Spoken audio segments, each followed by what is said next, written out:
ಇವರು ತಯಾರಿಸುವ ಆ ಗಣಪ ಜನಾಕರ್ಷಣೆಗೆ ಸಂಕೇತ. ಇಲ್ಲಿ ಸಿಗೋ ಗಣಪತಿಗಳು ವೈಶಿಷ್ಟ್ಯಪೂರ್ಣ ಹಾಗೂ ಜನರ ಅಭಿಲಾಷೆಗೆ ಹೊಂದಿರುವಂತವು. ಅದೆಷ್ಟೋ ದಶಕಗಳಿಂದ ಗಣೇಶನ ಮೂರ್ತಿ ತಯಾರಿಸೋ ಕಾಯಕದಲ್ಲಿ ನಿರತರಾಗಿರೋ ಈ ಕುಟುಂಬ ಜಿಲ್ಲೆ ಅಷ್ಟೇ ಅಲ್ಲದೆ ಬೇರೆ ಬೇರೆ ಭಾಗದಲ್ಲೂ ಇವರು ತಯಾರಿಸೋ ಗಣಪಗಳು ಫೇಮಸ್ ಆಗಿವೆ. ನನ್ನ ಹೆಸರು ಶ್ರೀಧರ್ ಶ್ರೀಕಾಂತ್ ಸೋನೆ. ನಮ್ದು ಇಲ್ಲೇ ಹುಲ್ಗೋಡ್ ರೋಡ್ ಗೌರಿಗುಡಿ ಒಣಿಯೋಗ ನಾವು ತೊಗೊಳೋದು ಗಣಪ ಇವ್ರ ಕಡೆನ ರೀ. ನಾವು ತೊಗೊಳಕತ್ತು ಭಾಳ ವರ್ಷ ಆತು ರೀ. ಅಂದ್ರೆ ಭಾಳ ವರ್ಷ ಅಂದ್ರೆ ನಮ್ಮ ಅಪ್ಪಾರ ಕಾಲದಾಗಿಂತನೂ ತೊಗೊಳಕತ್ತೀವಿ. ನಮ್ಮ ಅಪ್ಪಾರ ನಮ್ಮ ಅಜ್ಜಾರು ಅವ್ರ ಕಾಲದಿಂದ ತೊಗೊಳಕತ್ತೀವಿ. ಈಗೂ ಇಲ್ಲೇ ತೊಗೊಳಕತ್ತೀವಿ ರೀ. ಯಾಕಂದ್ರೆ ನಮಗೆ ಇಲ್ಲೇ ಇಲ್ಲಿ ತೊಗೊಂಡೋಗಿದ್ದು ಗಣಪ ಅಂದ್ರೆ ನಮಗೆ ಶ್ರೇಷ್ಠ ಅನ್ಸೈತೆ ರೀ. ಅದಕ್ಕೆ ಇಲ್ಲಿದ ಹೋಯ್ತೀವಿ. ನನಗೆ ತಿಳುವಳಿಕೆ ಬಂದಾಗಿದ್ದಂದ್ರೆ ಒಂದು 17-18 ವರ್ಷ ಆಯ್ತು ನಾ ಗಣಪತಿ ಹೋಯ್ತು. ಅವಾಗ್ಲಿಂತ ನಮ್ಮ ಅಪ್ಪಾಜಿ ಹೋಯ್ತಿದ್ರು. ನಂಗೆ ತಿಳುವಳಿಕೆ ಬರೋದಿಂತ ನಾ ಇಲ್ಲೇ ಹೋಯಾಕತ್ತೀನಿ ಗಣಪನ.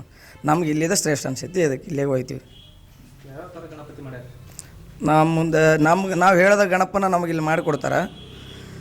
ನಾವು ಇಲ್ಲಿ ನೋಡಕ್ಕೆ ಬರ್ತೀವಲ್ಲ, ಎಲ್ಲರೂ ಇಲ್ಲೇ ಹೋಯ್ತಾರೆ ಗಣಪನ. ದೊಡ್ಡವರಾಗಲಿ ಸಣ್ಣವರಾಗಲಿ ಎಲ್ಲ ಗಣಪನ ಇಲ್ಲೇ ಹೋಯ್ತಾವೆ. ಇಲ್ಲಿ ಹಂಗೆ ರಶ್ ಎಲ್ಲಿ ಇರೋಂಗಿಲ್ಲ. ನಾವು ಇಲ್ಲಿಂತ ಒಯ್ದರೆ ನಮ್ಗೆ ಸಂತೋಷ ಆಗುತ್ತೆ. ಅದಕ್ಕೆ ನಾವು ಇಲ್ಲಿಂದ ಹೋಯ್ತೀವಿ. ಹೀಗಾಗಿ ಇವರ ಗಣೇಶನ ಮೂರ್ತಿಗಳು ಎಲ್ಲರ ಮನಸ್ಸಲ್ಲಿ ಅಚ್ಚಳಿಯದೆ ಉಳಿದಿವೆ. ಗಣೇಶ ಚತುರ್ಥಿಯ ಇಂದು ಈ ಗಣೇಶನ ಮೂರ್ತಿ ತಯಾರಿಸೋ ಕುಟುಂಬದ ಪರಿಚಯ ಇಲ್ಲಿದೆ ನೋಡಿ.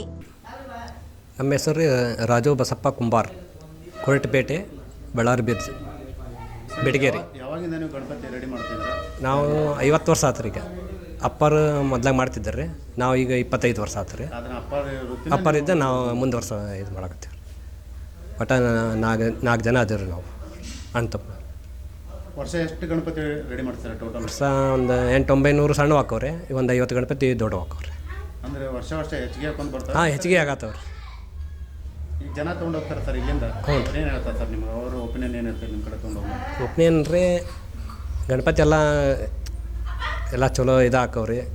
ಕಲ್ರಿಂಗ್ ಎಲ್ಲ ಚಲೋ ಹಾಕವ್ರಿ ಅಂತಾರೆ. ಮತ್ತು ಮ್ಯಾಕ್ಸಿಮಮ್ ರೇಟ್ ರೀ. ಸರ್ಕಾರ ಐತಲ್ರಿ, ಈಗ ನಮ್ಗೆ ಮಣ್ಣಿನ ಮಾಡತ್ತೀವಲ್ರಿ, ಸ್ವಲ್ಪ ಈ ಪ್ಲಾಸ್ಟರ್ ಸ್ವಲ್ಪ ಬಂದ್ ಮಾಡೈತಲ್ರಿ, ಅನುಕೂಲ ಮಾಡೈತೆ.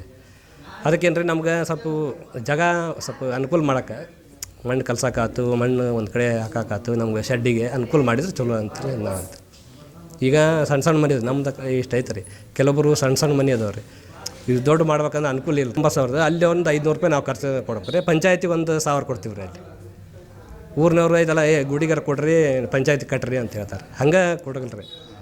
ಬಾಡಿಗೆದ ಸೇರಿ ಒಂದು 10,000 ರೂಪಾಯಿ ಬೀಳ್ತೈತೆ ಒಂದು ಟ್ಯಾಕ್ಟರ್ಗೆ ಮಾಡಿ. ರೈಜಾಫ್ ನ್ಯೂಸ್, ಗದಗ್.